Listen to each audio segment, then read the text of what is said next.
I mentioned this in my fourth book, Religion, in the introduction, because I was outlining, sort of the red pill perspective on religions.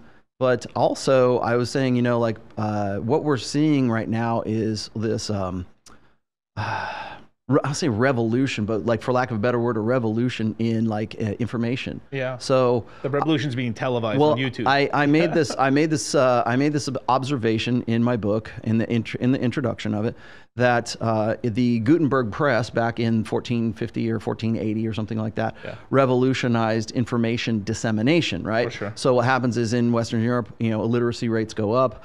That's how you got the Protestant Reformation, Martin Luther and all that, because of course the first thing they do is print the Bible, right? And then the lay person can now read the Bible and go, hey, the Catholic Church is like, they're full of shit. That's not in here, right? And so I mean, to think about just that one invention, the Gutenberg movable type and press and everything. Now, of course, everybody printed off other things afterwards. After that, stories, and then of course pamphlets and newspapers and everything else.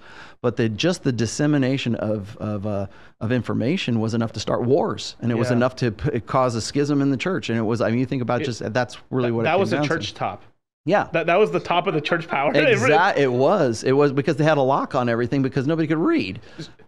So you know how we joked around before about like these good-looking youth pastors that are banging all the chicks, pretending like go. What is it with that hairstyle, by the way? I saw enough. Like, okay, and okay. Here's the Ruslan hate. Like that poodle like hair thing. Yeah.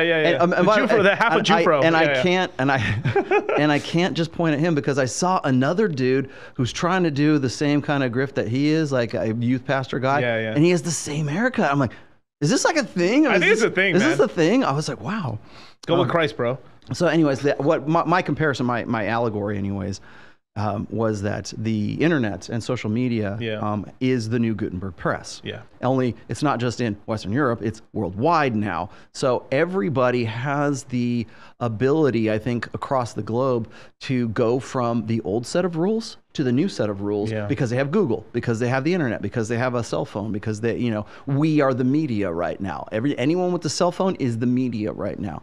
If you go and you think about like in the old days, it used to be like they would send like a film crew out to go say, oh, here's the disaster, here's the horrible, hurricane or something like that. Channel 3 News. Now what they do is they just scrape the internet and they go, can we use your footage on the 6 o'clock news, because that's just free content. And by the way, if that ever happens, say, yeah, for $1,000 you can.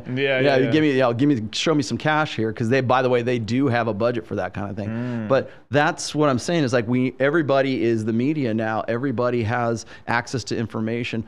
Like I was going to say, I mentioned this on my last stream, is that I'm not anything special when it comes to sort of aggregating data. It's just I have a keen interest in certain things.